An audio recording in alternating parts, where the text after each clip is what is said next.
Welcome to Madame Raven's. This way to the library. She's been expecting you.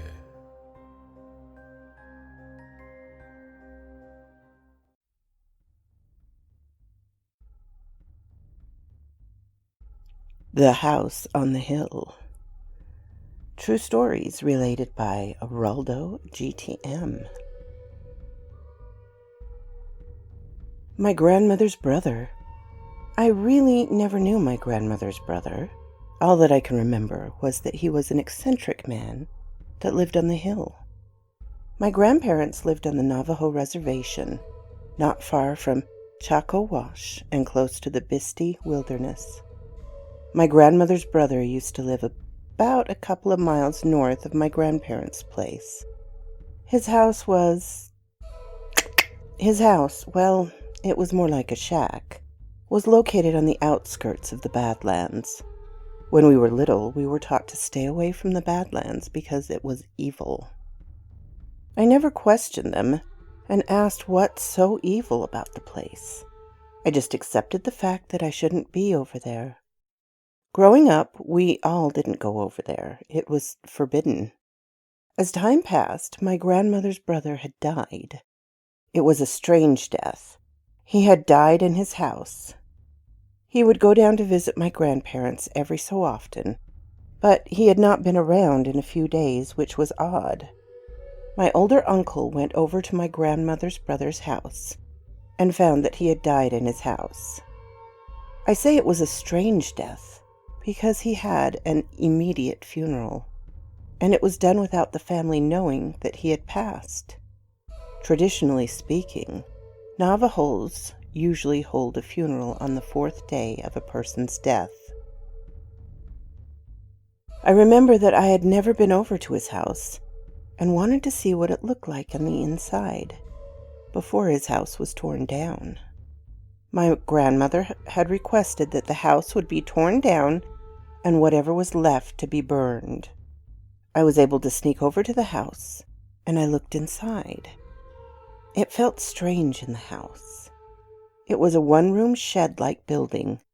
The boards used for the walls were old, faded, and sun-bleached.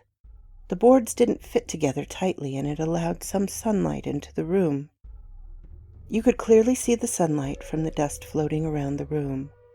His bed was small, like a twin-sized frame spring metal bed with a green wool army blanket covering the mattress. The walls had very few decorations, mostly old shearing tools, knives, and no pictures. There was also an old wood stove and a table that was barely large enough to play cards, and there were two crates at the far end of the house. The first crate was wooden, and it housed his clothes. The other was metal, and it had a lock on it. I left the house, and I remember that the house overlooked the Badlands of the West. Beginning construction and the visitor. Several years had passed, and my older uncle had decided to build his dream home on the exact place where my grandmother's brother lived. My grandmother had expressed concern over the build site and pleaded with her son not to build there, but my uncle insisted to build there. The house he designed was a single-story ranch-style house that was going to have all the modern amenities that wasn't available to any reservation home. My uncle had hired a contractor to bring his crew over to start on the construction of the home. They started to clear the land and prep the foundation, and soon started to build the home. While building the house, the contractors brought over their equipment and stored their equipment at the house. My uncle had installed a fence that stretches well beyond the perimeter of the house, and was a barbed wire fence. While the house was being built, the contractors would find their tools missing or move to different areas of the house. The contractors would tell my uncle that they would see shadows inside the house. One morning they found a blood smear inside the wall of the house, and the contractors started to voice their concerns over the events that happened at the house. They had found strange tracks in the sand around the house. Those tracks came from the west, towards the Badlands. My uncle was unfamiliar with the tracks, although he was an avid hunter and well educated in identifying tracks and tracking animals. He was unable to identify the tracks. He enlisted the help of my grandpa, and he came over and examined the tracks. Immediately he left and brought my grandmother to the tracks. At this time, the contractors had all decided to leave because they were afraid of whatever was bothering them at the house. My grandmother already knew what came over to the house. It was a skinwalker.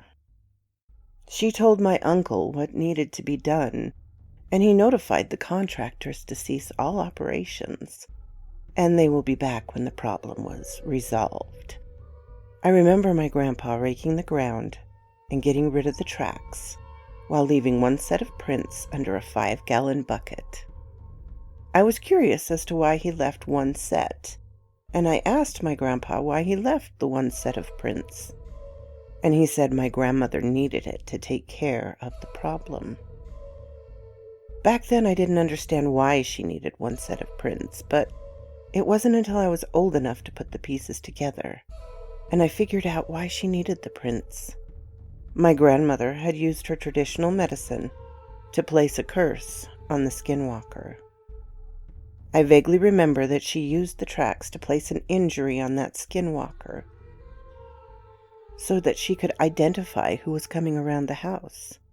When she was able to identify the Skinwalker by noticing it limp around in their human form, she could confront them and potentially end their skinwalking. I don't know if she was able to identify the person, but events at the house still persisted. Snakes. After a few weeks had passed, the contractors came back to the house, and they continued working on the house. They were still seeing shadows and tools moving around and going missing. It was more of an annoyance. My uncle wanted to have running water in his new house, so he dug an underground water tank, as well as a septic tank for indoor plumbing. He wanted all the conveniences of a modern home. At this time, homes with running water, electricity, and indoor heating and cooling was a luxury on the reservation. As my uncle was burying the underground water tank, he opened the filling lid and looked inside.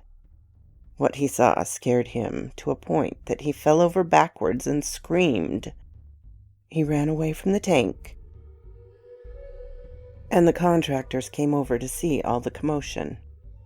My uncle told the workers that the tank was filled with hundreds of snakes. Snakes were all inside the tank, crawling around. One of the workers went over and looked into the tank. He didn't see anything. Not one snake. My uncle went over and looked back inside of the tank. He didn't see anything but an empty tank. He was distraught and started to become very upset at what happened with his new dream home. He knew all the strange events that happened with his home and started to become more upset and numb over the events. The men kept telling my uncle that they were seeing a shadow moving around the home, and there would be cold spots in the home. My uncle would make excuses and told them they were seeing things, and the insulation was keeping the house cool, so he wouldn't accept that there were paranormal events at the home.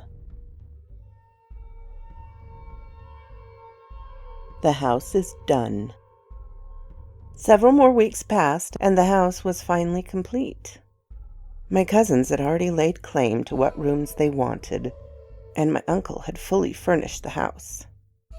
Since the house was on the Navajo reservation, and it didn't have electricity, my uncle had installed a generator that ran off diesel fuel, and it had its own building next door. I was excited to see the house complete, and I asked if I could spend the night. My uncle said it was okay for my cousin and I to spend the night. I remember that my uncle's oldest daughter, my cousin, and I were excited, and we had all decided to stay in the living room and watch satellite TV. My uncle had also installed a CB radio in the living room so that we could talk to my grandparents down the hill. I remember we couldn't find anything fun to watch, so we decided to watch some recorded videos on the VCR. I imagined it was around 10 p.m. The generator shut off and the power went out. My cousin said she would go out to the generator and start it back up. My other cousin and I stayed by the door with a flashlight. We watched her walk about 75 feet to the generator house, and I remember it being eerily quiet. I was used to the noise from the generator breaking the silence. The generator came back on, and we all went back inside the house and started up the TV and VCR. I would say it was about 15 to 20 minutes later when the generator went back down. It was pitch black inside of the house again. My cousin grabbed the flashlight and she told us to stay inside the house, that she would get the generator started again. She went out the door, and this time she closed the door behind her. I got on the CB radio and started to call my grandparents down the hill. I was unsuccessful in calling my grandparents, but we were able to contact truck drivers that were driving on the nearby major highway, Highway 666. The power was restored again. Lights came back on and the TV had its snowy picture with static gray noise from not having any signal. My cousin came back in, and she looked like something was wrong. I asked her what was wrong. She said the last time the generator went off, the key was turned off. This time the key was turned off again, but she closed the door to the generator house and locked the door behind her. And she said that she found the door unlocked and the generator key turned back off. She got on the CB and called my grandparents again. Still no answer. I remember that she got a reply, but it was from a truck driver on Highway 666. I would say the power stayed on for about 10 minutes, and it turned back off again. My cousin made sure that the doors were locked, and she went into her dad's room and grabbed a rifle. At this time, my other cousin and I were scared. We didn't know what was out there and why it was bothering us. We just wanted it all to stop. I wanted to head back to my grandparents' house. My other cousin had suggested that we all take flashlight and rifle and walk the 2 miles to my grandparents' house. My older cousin said that we should stay hunkered down in the house and wait until morning to head to our grandparents' house. We were hearing scratches on the door and tapping on the windows, and at other times we heard someone or something walking on the roof of the house. I asked my older cousin if we should lock ourselves in the bathroom, and that's when we heard my grandpa's voice blasting over the CB speakers. It scared the living crap out of us, and we were so glad to hear his voice. My older cousin told my grandpa what had happened, and he said for us to stay in the bathroom and lock the door. He said to listen for his truck, and he'll honk the horn 3 times. That's when he told us to come out and get in the truck. It was the longest 10 minutes of my life. It sounded like whatever was outside knew we were in the bathroom. It was making thumping sounds right over our heads. Then we heard it move away like it ran away. That's when I heard the most wonderful sound, a rumbling V8 engine. I knew that my grandpa was here. We listened for the honk, but all we heard was the truck's idling motor. We wondered what was taking so long. We wondered if everything was okay, even questioned if we should go outside and check on our grandpa. Finally, we heard the 3 honks from my grandpa.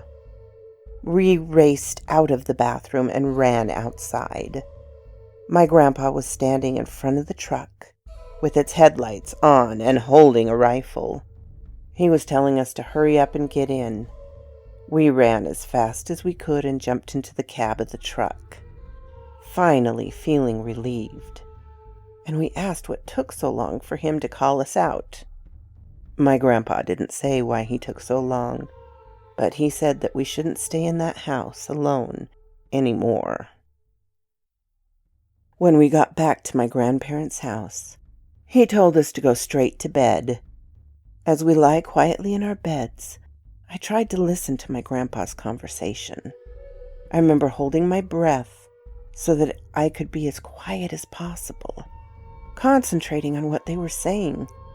In Navajo, my grandpa said he knew it was a terrible idea and that we shouldn't have stayed up there alone. He also said that a Yi-nal Gloshi was up there again, and he said it was on the house when he pulled up. He said that once he drove up there, it ran and jumped off the roof. My grandpa said out loud to the Skinwalker that he'd taken bitter root and put ash on his rifle so that he would shoot the Skinwalker if it continued to harass his family. I heard my grandma ask if it was the Skinwalker with the long ears, and my grandpa replied yes. I don't know how many Skinwalkers were in the area, but I know they used to come around every now and then.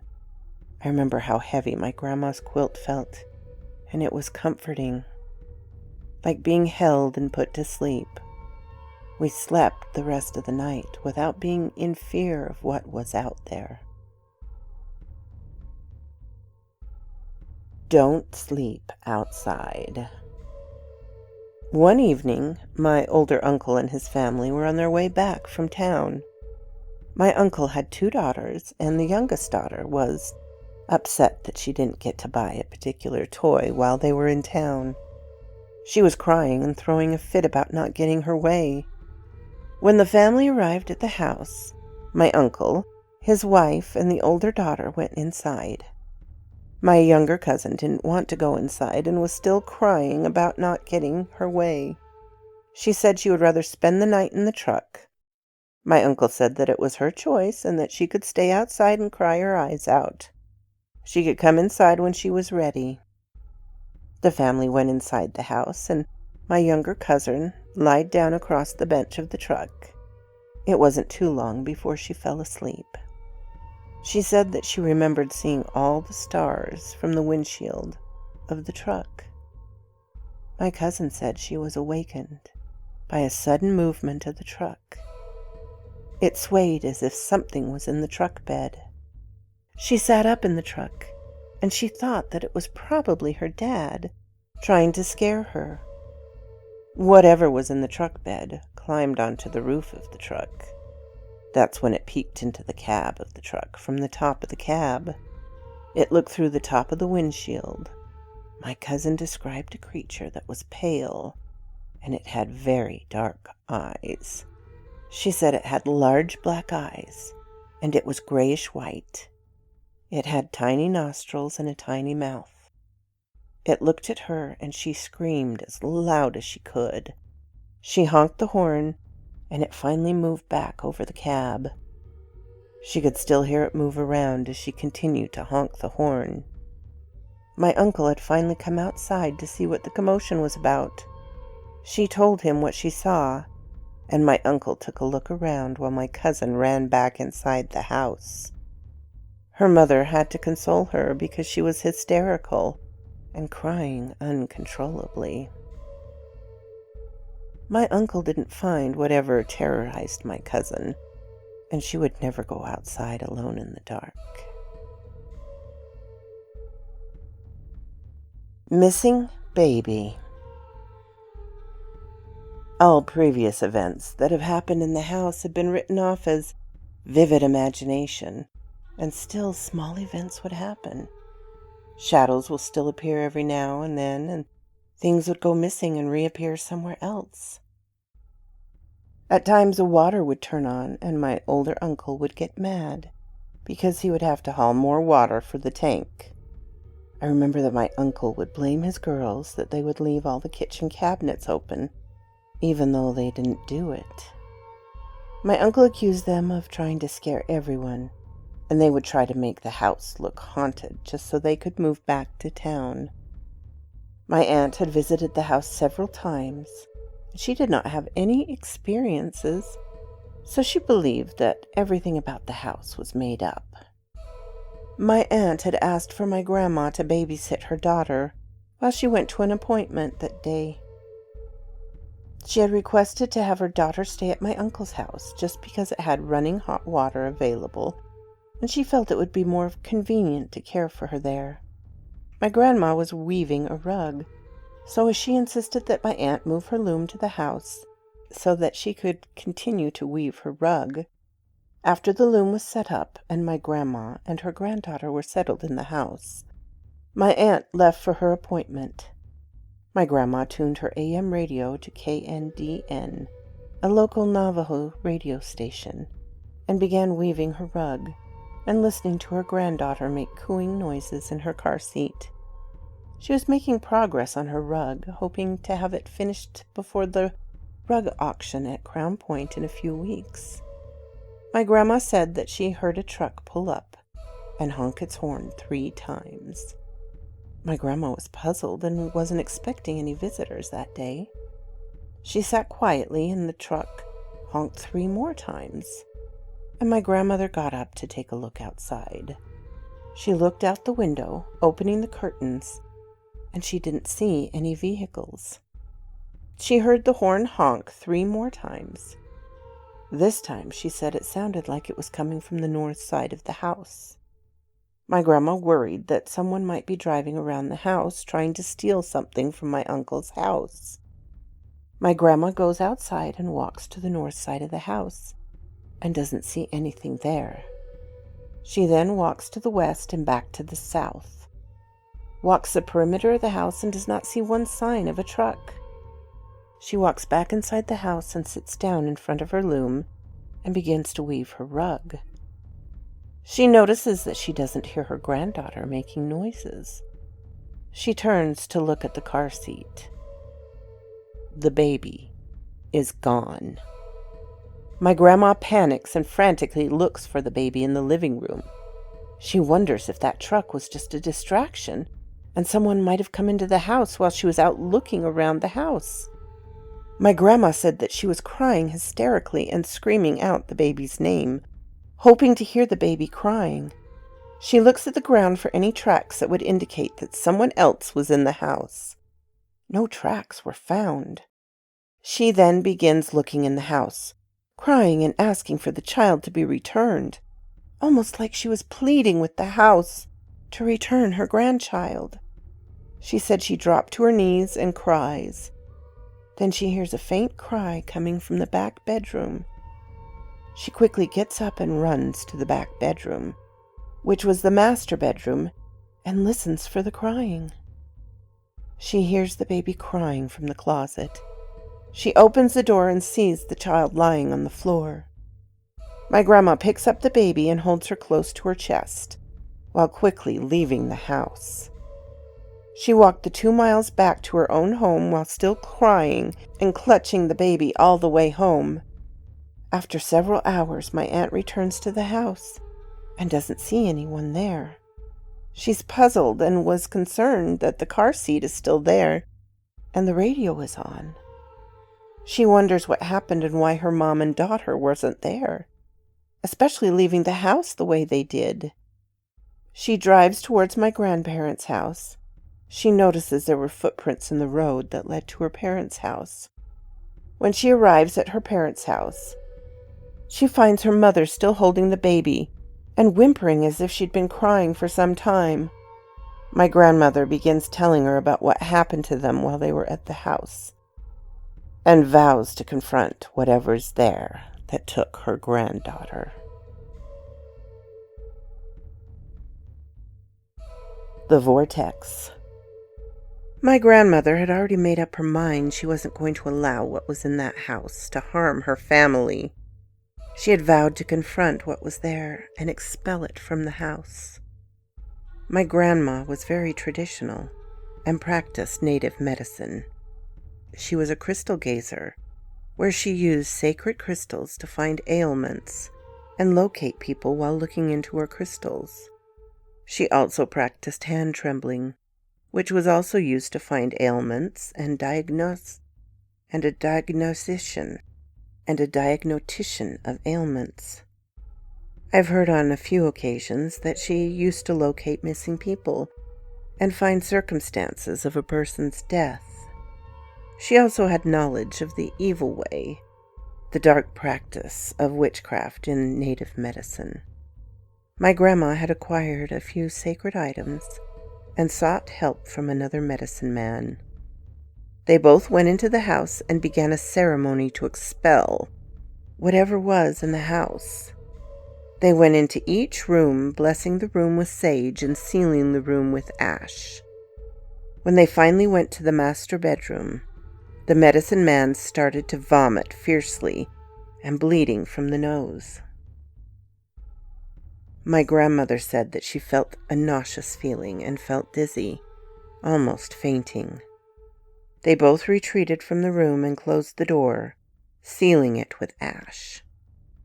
The medicine man said that the room was the source of the evil, and it was attracting evil spirits, including skinwalkers.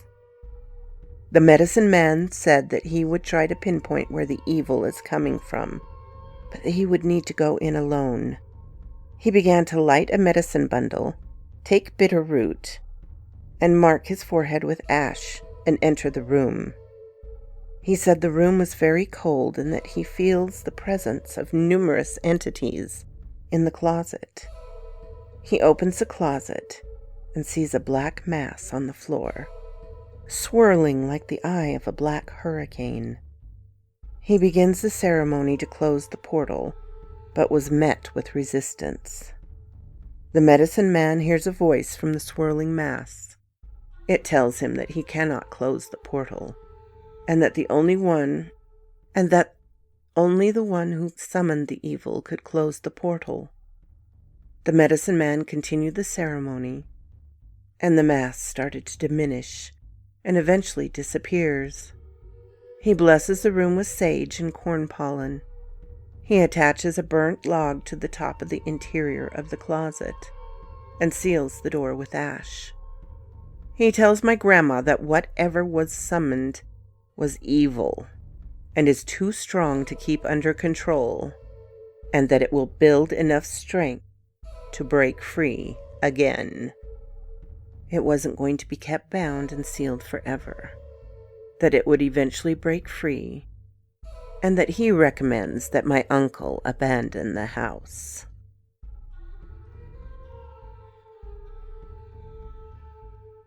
It was cold. I have another aunt that had some skepticism about the events that happened at that house.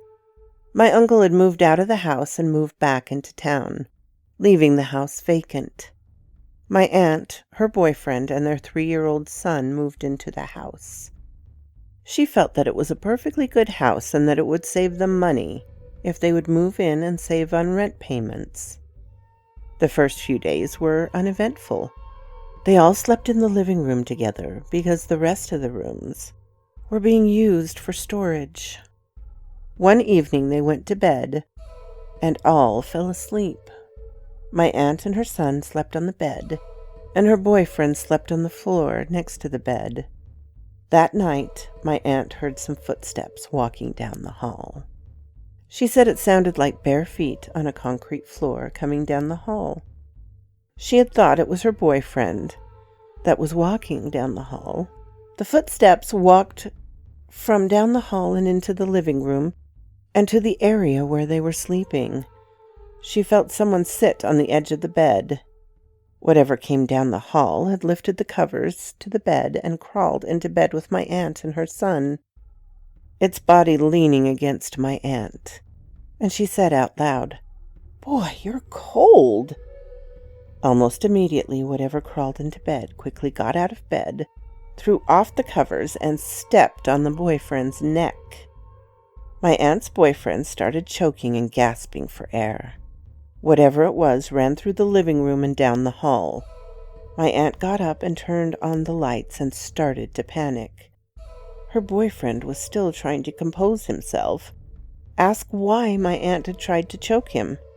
She began to tell him what happened, and the boyfriend was too hesitant to go after whatever ran down the hall.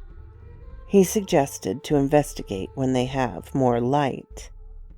They decided to leave as quickly as they could. They didn't even bother packing their belongings. The next morning, my grandpa went up to retrieve my aunt's belongings, while my aunt and her family waited in the truck. They haven't returned to that house ever since.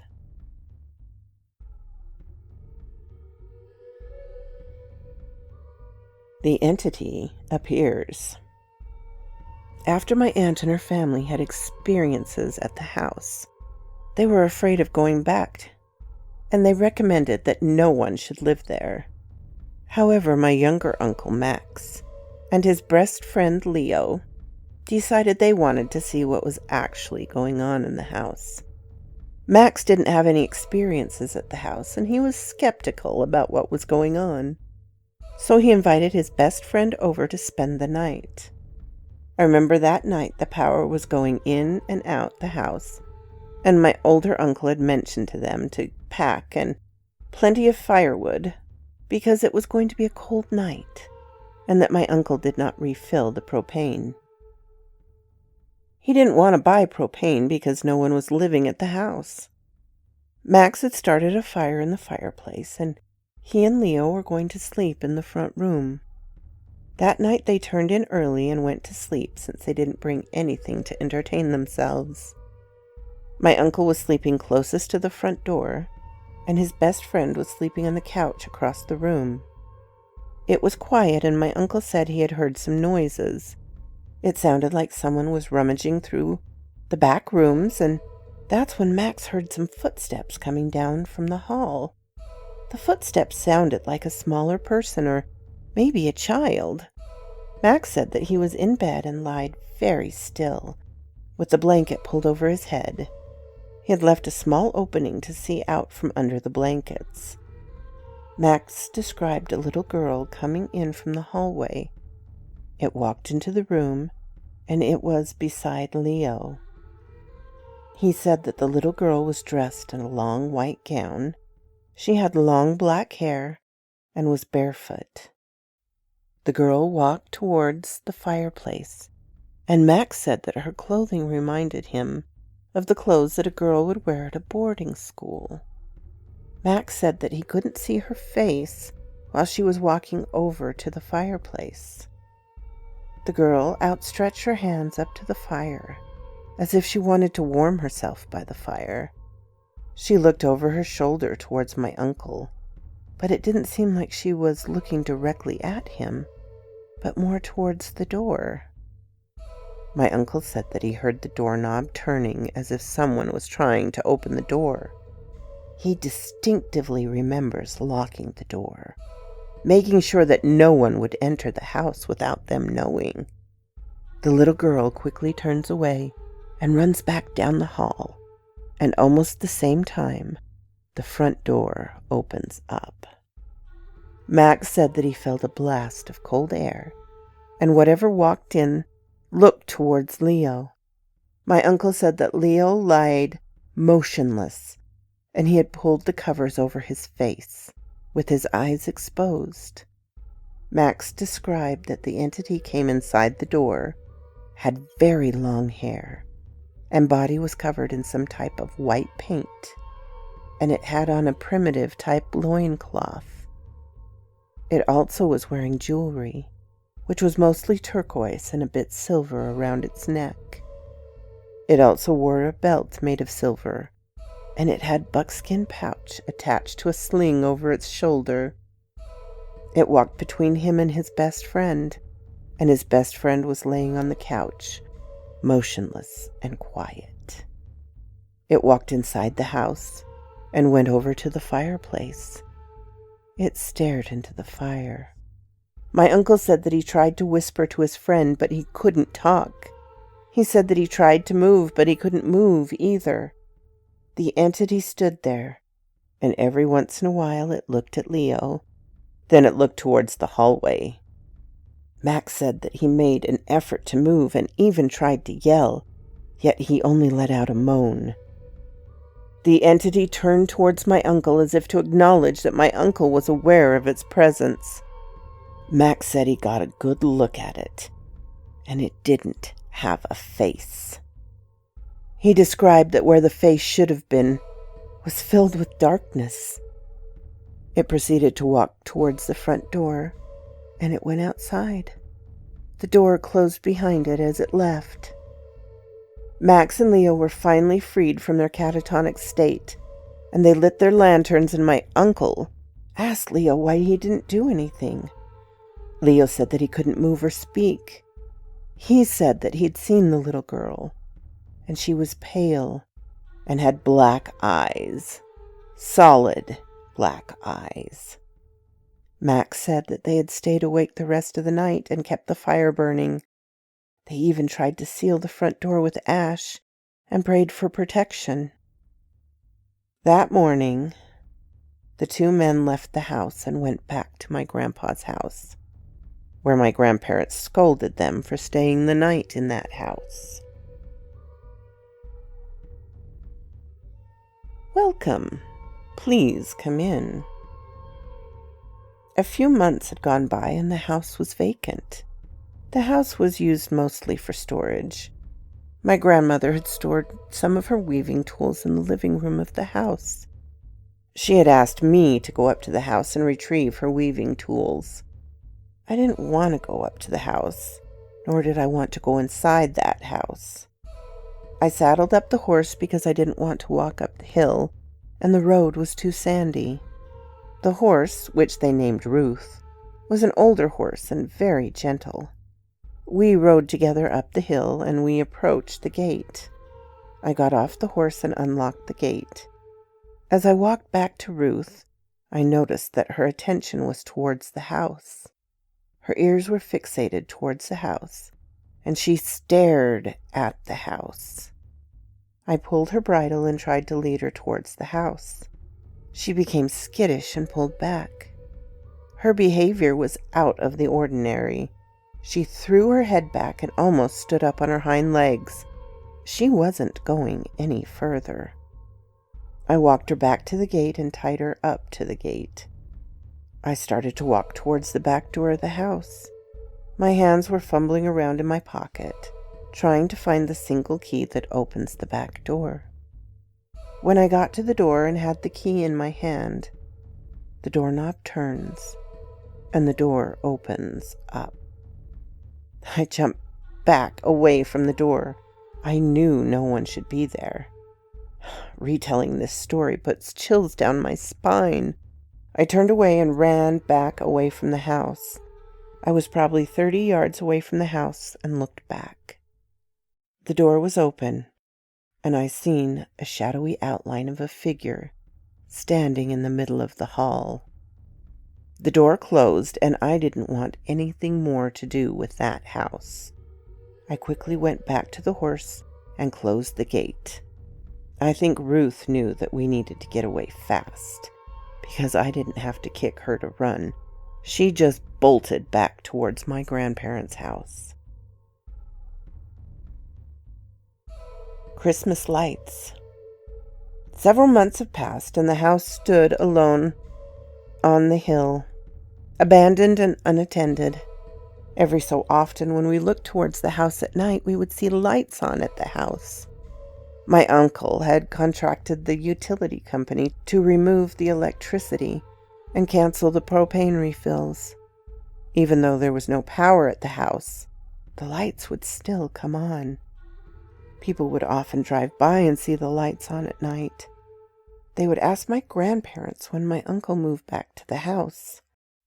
My grandparents didn't want to tell others about the house and would tell other people that my uncle stayed there once in a while.